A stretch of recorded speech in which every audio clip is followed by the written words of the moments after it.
Hi, I'm Linda Darty with the Nixa Board of Education, and on behalf of the board, we'd like to welcome you to the State of the Community Dinner. This is our first time going virtual, but we know there's so much good information that you need to hear from our community leaders. Enjoy these messages. Good evening. I'm Lynn Moore, State Rep for Eastern Christian County, and proud to be here tonight. Thank you for the invitation. I understand that this is a virtual community dinner tonight, and I want to thank everyone for allowing me to be here. I think every year that you've had community dinners, as I've been a state rep since 2012.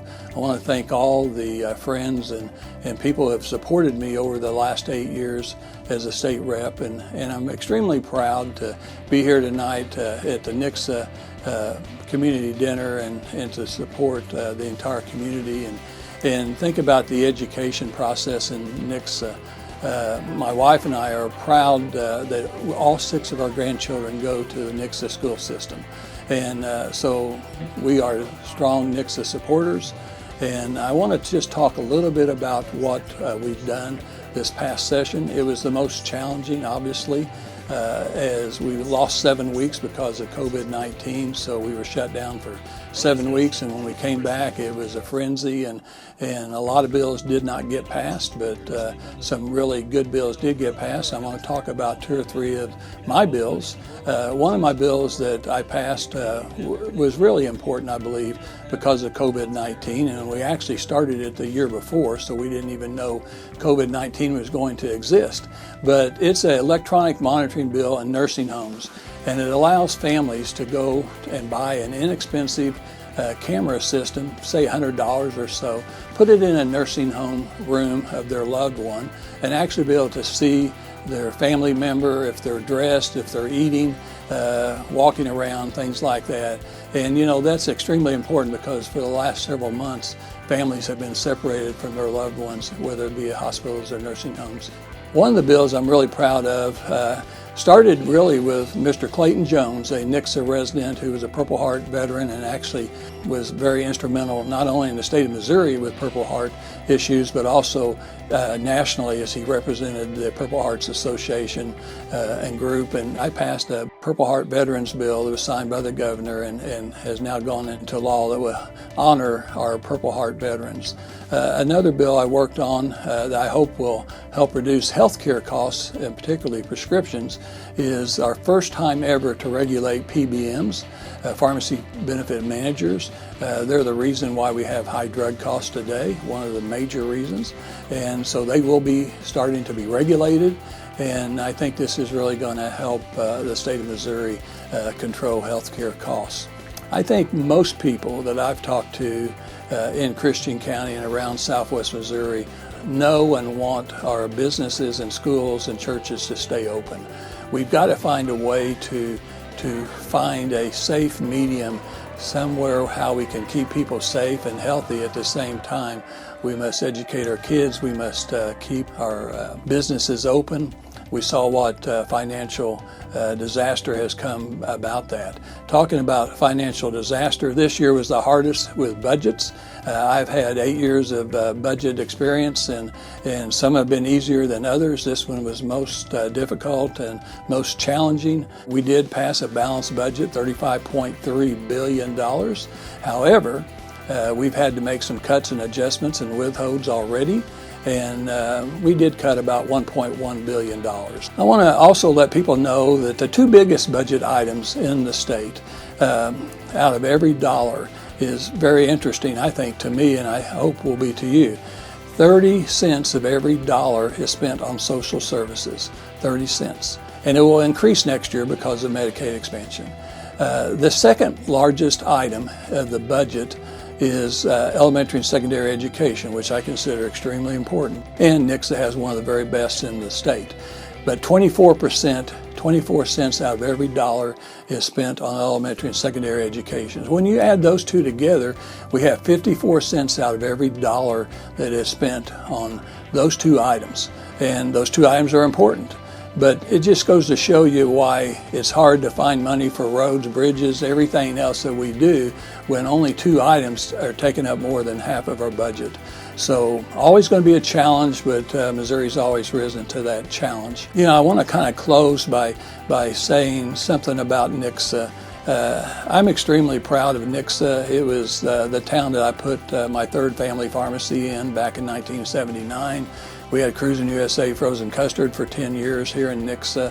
Nixa's a great town, and this is one of the reasons why Christian County is one of the fastest growing counties in the state. It's either first or second, depending on who you want to talk to, but obviously extremely fast growing, and it's because that we have great people, the citizens of Nixa, great people. We have a great educational system, we have a great mayor and city council, we have a great chamber, and working with the counties around this area to make Christian County even a better place to live, to raise a family, to work, to own a business, or to retire.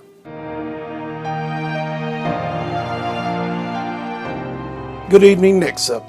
Thank you for this opportunity to speak to you tonight. My name is Ralph Phillips. I'm the presiding commissioner for Christian County. As I stated last year, our team was formed in 2019 with the goal of being the leading county in the state of Missouri. And I'm proud to say that I believe some of the data that I will share with you tonight will validate some of those accomplishments that we've either met or exceeded our goals. An example being that in November of 2018, we formed our first HR department. The results have been phenomenal. By doing so, we were able to implement sound policies and procedures, training, wellness, and other factors that have led to the county's workman's comp liability premiums to be reduced by over $220,000. And that's just the premiums. And that goes to the hard work of our HR department, and I'm proud to let the citizens know that we are trying our best to be good stewards of your money, and these are some of the things that we've accomplished.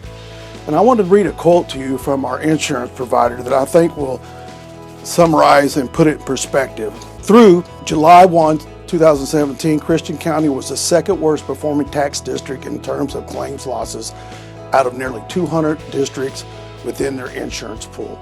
Now that the county is one of the best performing in the state, this has led to multiple carrier options for the county, whereas carrier pools would not even provide quotes in the past due to poor loss history and the lack of internal procedures and controls. Due to the claims amounts decreasing, as well as the majority of them now being medical only over the last few years, the county's MOD has been trending down dramatically. And if the losses continue on the same track, we will continue to do so. Again, this goes back to having appropriate procedures in place and having staff to implement them. Another thing we spoke about last year was our auditor, Miss Amy Dent, Nixa alumni, became our auditor. And for the first time in the history of Christian County, we had a 100% compliant external financial audit. Well, I'm pleased to announce tonight that once again, we've just received our external financial audit, and once again, we were 100% compliant.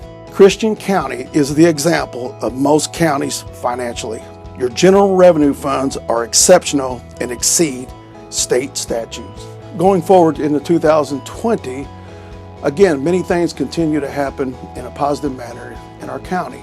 By the time you view this video, you will be driving across the Riverside Bridge. Yes, the Riverside Bridge is in another community, but the economic impact has already started taking place with the development of the Fender River Farms, which is going to generate sales tax revenue, which people need to understand that the majority of our infrastructure funding comes from sales tax. Of course, moving forward in 2020, we as a nation and as a world were faced with unprecedented challenges with the COVID pandemic.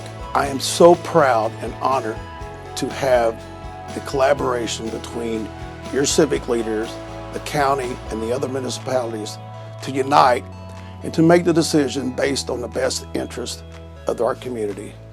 I can't tell you the blessing it is to work with Mayor Steele, Mr. Lyles, and other leaders throughout this community as we use this very fluid situation, compiled data, brainstormed, and stayed united throughout the process. But I can assure you that the main goal at the end of any decisions that we made were in the best interest of our citizens. and the safety of our citizens. We continue to work together, share information, and support one another. Recently, the county has decided to open a testing site for COVID. Previously wasn't available to our citizens. When the state awarded the distribution of the CARES funding to the county, we again accepted that challenge, which took away from people's responsibilities or normal responsibilities. You would be very proud of what they've been able to accomplish. With that money, we wanted the citizens to feel very comfortable that if they needed and were symptomatic to have a test, that they could do so at no expense to them. And I'm proud to say that on Highway 14, we have implemented a drive-through testing site, which is benefiting our citizens and minimizing the exposure that the rest of us may be faced with. The cost of keeping our infrastructure keeps going up, but our sales tax continues to stay flat. This is not a good trend, and that's why we in the chambers throughout the county encourage shopping locally when possible. It is critical for the revenues needed to keep your roads to the standards that we expect.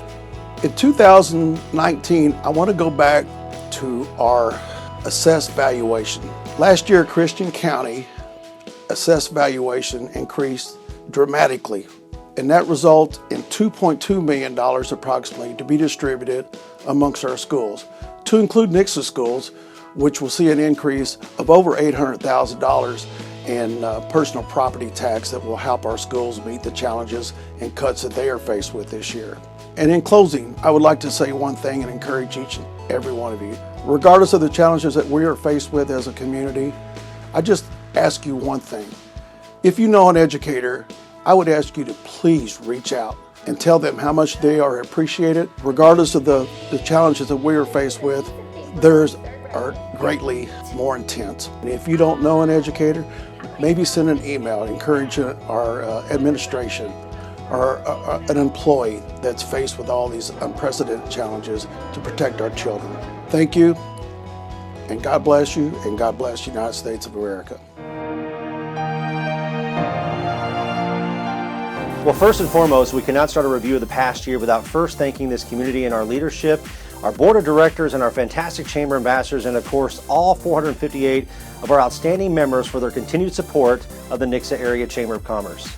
You know, we started out 2020 with the most energy and excitement we've ever had at your Nixa Chamber. After a very successful fall fundraising campaign, we had 40 volunteers who helped us engage 175 different businesses and organizations who agreed to support the Nixa Chamber in some capacity.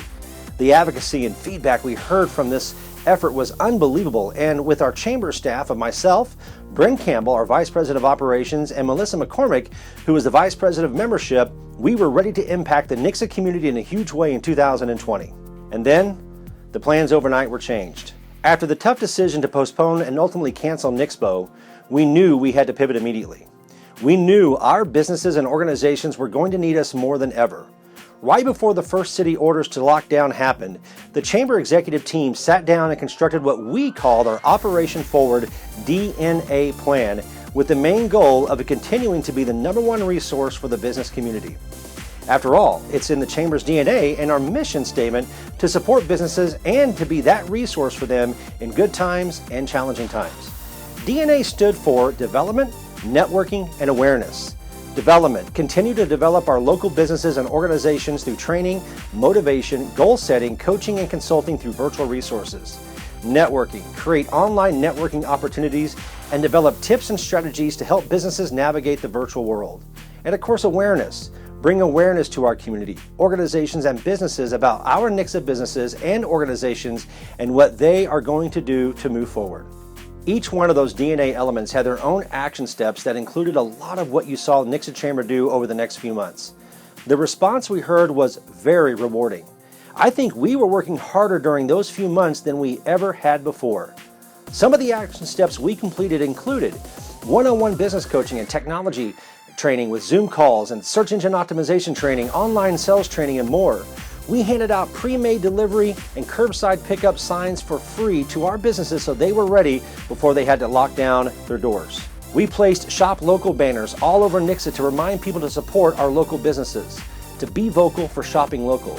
We started a weekly online show called Ask the Experts, bringing vital information to our businesses and organizations they needed regarding COVID-19 relief from CPAs, attorneys, city and state officials, and health professionals. We launched a virtual business expo designed to showcase all the local businesses that we could. We had weekly ambassador Zoom calls and mixers, Nixa Young professional events. We did how-to video for chamber members, how to maximize your membership to get the most out of your online experience. We had CEO conversations, virtual events, COVID-19 resource page, and so much more. We launched another new segment inside the Nixa Chamber called Good News Nixa. This was designed to bring good news about Nixa students, businesses, community members, pastors, and more. We were able to help host the annual National Day of Prayer, and I'll tell you, that virtual event that we did, I think is one of the most powerful things we did throughout the entire lockdown. We had a top 5 ways to prepare to reopen pamphlets. We had socially distanced ribbon cuttings and so much more. Your Nixa Chamber continued to be the #1 resource to support our community. It was challenging times for sure, and I have never been more proud of our community, our leaders, our businesses, and our organizations all doing what they could to keep moving forward. Economically, we were not sure what the long-term impact would be on Nixa.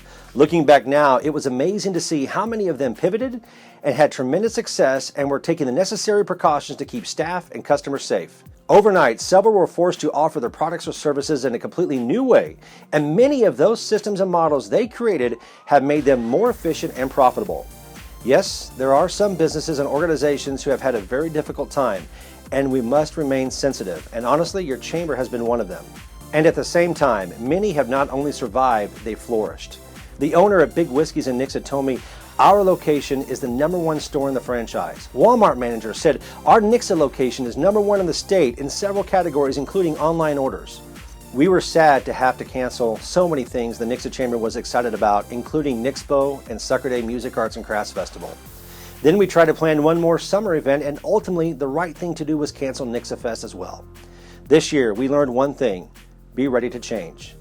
We were able to help bring a balloon glow to Nixa after the Children's Smile Center opted to move it out of Ozark for 1 year. It was a huge success, so huge we will probably never be able to do it again. We are working on plans for 2021, optimistic we will be able to bring back Nixpo, where we are planning on adding a bridal and boutique showcase and fashion show. We are also looking to make Nixa Sucker Day Music Arts and Crafts Festival even bigger than 2019. The plans were in place to do so, and we will continue to bring this fun tradition for Nixa. We are still working out some details. However, there is a good chance your chamber will help bring back to Nixa an annual fireworks show that we are calling I Love Nixa. Plus, we will continue to provide all the other luncheons, trainings, ribbon cutting, celebrations, and more. We will continue to work with the City of Nixa behind the scenes to foster economic growth and be a voice for our businesses when issues and opportunities arise. We are committed to fulfilling our mission to be recognized as the premier business organization by influencing Nixa and the greater Ozarks area through leadership and education while focusing on economic and business development, with a vision to be the leading advocate for business and economic opportunity.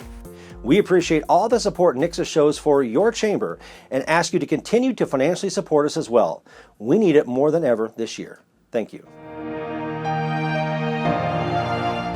My name is Lloyd Wallace, and I'm the Fire Chief of the Nixa Fire Protection District. This year, we had a couple of significant projects on the agenda that I would like to update you on, and I'll briefly talk about how COVID has changed some of our day-to-day operations. First, we participated in a regional fire training academy with 2 area fire districts. We started with what should have been a 12-week endeavor to recruit and train about 15 new firefighter candidates. Things were going great until the last week of the academy, when we had to suddenly shut down all training due to COVID, and those attending the class were unable to complete their required training and testing to complete the program. Firefighter training was shut down across the state and across the country to help limit the spread of COVID-19. After a 6-month wait, those new recruits are about to take their state certification testing and begin serving area communities as a certified firefighter. As we wrap up the first annual Southwest Missouri Regional Fire Academy, plans are underway to bring this back next year to recruit and train additional fire service personnel for Southwest Missouri. We hope this involvement will help with firefighter recruitment throughout the area. Second, our Strategic Planning Committee has started a project to expand our training capabilities at Fire Station 1 on Main Street. For many years, training has been completed in our fire station parking lot.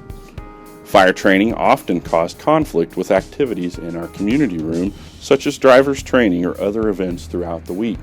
In June, our Board of Directors approved funding for Phase 1 of a project that provides a dedicated area for personnel to train on fireground operations as well as some driver training capabilities. Getting this acre of dedicated training space will provide an area for personnel to deploy hose lines, raise ladders, and operate fire apparatus that is away from the fire station, off the public streets, and in a controlled environment. Work will soon begin on Phase 2 of the project that will provide improved fire training structures and props to improve our training opportunities. Having this option on site brings additional fire personnel to the community to teach and take training, and saves the district money by allowing us to train our personnel on site and in-house rather than sending them out for this type of education.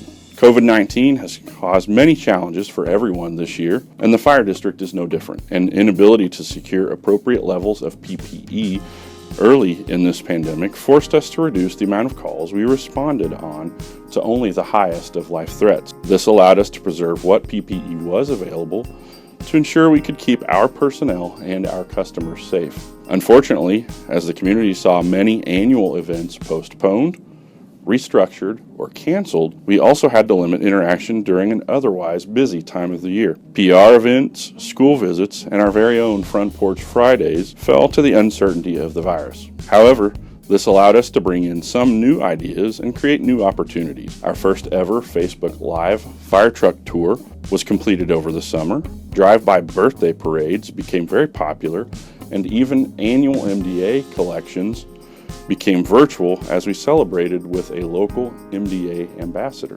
Keeping our personnel healthy and safe and on the front line so they can respond during your time of need is a top priority. I look forward to a return to normal and our community room being open for parties, our stations being open for Front Porch Fridays, our fire trucks being on display, and large crowds at our community events. Stay safe and healthy, Nixa, and know that your fire district is always just a phone call away. Hi, I'm Jimmy Lyles, the City Administrator for the City of Nixa. You know, despite the 2020 COVID-19 pandemic that we all faced, the City of Nixa continues to be a very strong and growing community. You know, you've probably noticed some of the recent construction projects we've had around the community. Most recently, the widening of 14 Highway. MoDOT has started that construction on 14 Highway to the west, and soon you're going to see that being completed, and then you're going to see the same project to the east get started. Along with that, MoDOT has also started a lot of intersection improvements across our community, specifically along 160. We've seen the improvements of Northview and 160, Tracker and 160, and now they've begun the dirt work at South Street in 160. All those road improvements are really going to help with some of the future congestion and also provide us a very safe means of travel through our community. You know, the City of Nixa also recently just added our 8th water tower to our water system. The new water tower is located on Norton Road, has a 1 million gallon tank. And you know, if you haven't had the opportunity, go to our social media accounts and take a look at the time-lapse video that was put together of that raising. It's quite the sight. And who couldn't notice the most recent facility going up on the Wasson Family Limited Partnership development? The new Cox Medical Facility is looking fantastic. And I can tell you that it's on track to open very soon, and it's going to bring some very needed medical opportunities to our community. Along with that, most recently, Council just adopted a resolution that approved the preliminary plat for the final phase of that development. So look for some very exciting commercial development opportunities in that area, and I think that'll be fantastic for our community.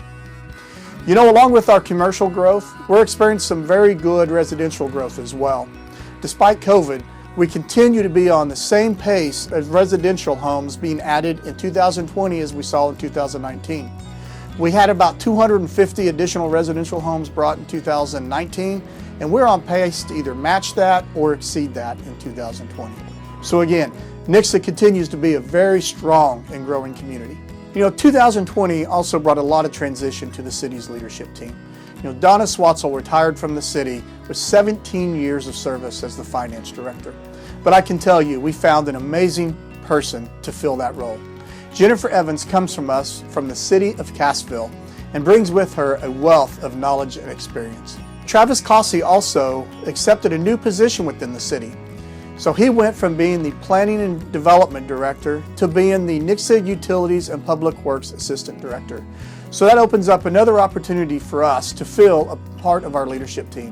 And I can tell you, we are in the middle of interviews right now, and we have a fantastic pool of candidates to choose from. And by the time you're seeing this video, we expect to have that role filled and the person up and running. Welcome them to our city. And then finally, we also added something to our city this year. For the very first time, we hired a full-time city attorney. We were able to hire Nick Woodman from the city of Springfield. Nick comes to us with a lot of experience and knowledge as well, and he's already proven to be an immense resource to the city. 2020 has been what we've been calling the year of planning for the city of Nixa. And once we're finishing up those plans, 2020 is going to be what we're going to call the year of implementation. We just recently completed the strategic plan for the city of Nixa that will soon be rolled out to the community. We're going to be completing the comprehensive plan very soon, and the Parks Master Plan is being completed and will be rolled out very soon as well. Once those plans get rolled out, we're going to start implementing some of the things within those plans. For example, our Strategic Planning Committee took a look at our entire city, and one of the things that they have identified is that we could use a better website. So we're working on putting that in the budget for 2021. So be watching for a new website that's going to be more user-friendly, that's going to have more online processes available, as well as we're looking at an integratable app for our community. So that's some very exciting stuff coming in 2021. We also anticipate our growth to continue. And we currently have about 6 subdivisions that are either new and being started or additions to current subdivisions. And we got many more in the pipeline. So we really do expect Nixa to continue to be one of the fastest growing communities in our area. Nixa has a very vibrant and strong future, and I can't wait to see what 2021 brings. Hi, my name is Brian Steele, and I'm proud to be serving my 7th year as mayor for the city of Nixa. Last year at this time, I said that 2020 would be a year of planning for the city of Nixa. Little could any of us have known what was going to happen in the meantime. 2020 has become the year of COVID-19, and I and the city council had to make a lot of tough decisions about how we were going to handle the spread of the pandemic. I want to thank all of you for all the changes you've made and the sacrifices you've put in to help stop the spread of this pandemic. The small things like washing your hands, social distancing, to the big things like staying at home and closing businesses. All of these things have been able to help us protect our community and stop the spread of COVID-19. The pandemic has caused many of our small businesses to struggle, but together we have helped them through. It really shows the effect of that slogan, to be vocal for shop local, and the real effect it can have on our community. And it shows in the numbers. While many communities are struggling, Nixa's sales tax is up 10%, and that translates directly into local sales to our businesses. Along with responding to the pandemic, Nixa was also able to complete those long-term plans that we had sketched out for 2020. With input from people across Nixa, we were able to complete our Parks Master Plan. This plan lays out the priorities for our Parks Department heading far into the future. It talks about ideas for our existing parks like Rotary and McCauley, and also new ideas that could be added to both those locations and to our new Oaf Family Century Farm Park. We've also recently completed our 5-year strategic plan. Our Imagine Nixa website was able to take in comments from the community for over 5 months, allowing hundreds of people to voice their opinions and thoughts on the issues.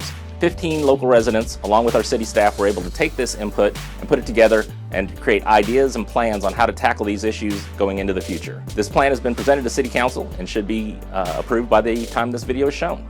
Along with that 5-year strategic plan, the city's been working with the Southwest Missouri Council of Governments on an extension to our 20-year comprehensive plan. That plan should be put together and finished by early 2021. Along with this long-term vision for our community, I wanted to highlight a couple of important accomplishments for the city this year. 2020 was also the year of the census.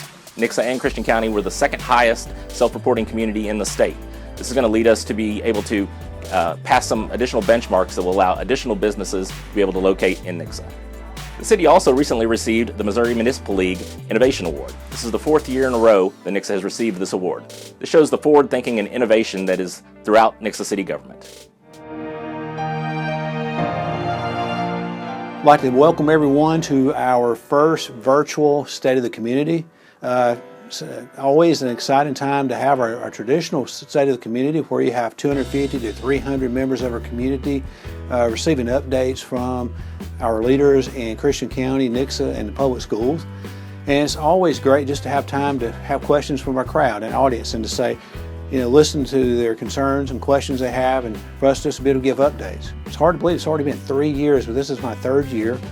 And in April of 2019, not even 2 years ago, our voters showcased the way that they have traditionally supported our schools in passing both a bond referendum and a levy increase referendum. So we've had 2 years now where our pay for our teachers has been enhanced based on the vote of our taxpayers, which has allowed us to be more competitive in recruiting employees into our district to work with our children. And then on top of that, we've had some exciting bond projects, and some projects maybe that are a little more behind the scenes that you don't see as much. For example, this last summer, those of you that have children in Inman or remember reading the news just a handful of years ago, Inman was technically evacuated in the year because of mold. Well, we have a new roofing system and a new air conditioning system in Inman.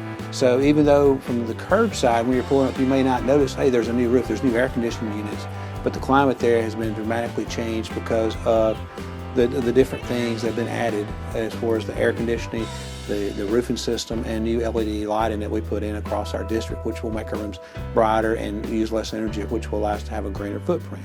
Also this summer, our early childhood center that we have been leasing it, and now we have actually taken ownership of it.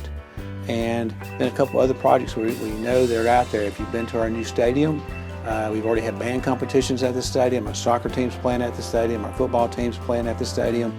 But when we went to the taxpayers and we were talking about the stadium, we had some plans that were rough draft plans that now have been finalized. And even above and beyond what we originally said, we were able to replace all of the bleachers and not just part of the bleachers. And on a future bond, we were supposed to have a visitor ticket booth, concession stand, and restroom. We've actually been able to incorporate them into this bond, so we're able to do a little more than what we planned on originally.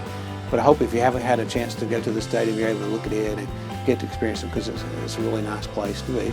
And with the projects that I'm talking about, the bond issue dollars and the levy dollars are going to cover the bulk of the projects. There will be some where we've used district dollars, and there will be some of the projects I'm mentioning today that will also include federal dollars. So we're taking lots of different pots to put all the different projects together.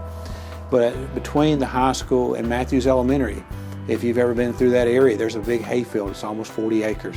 The district has purchased that land so that we'll have land for future growth at the high school.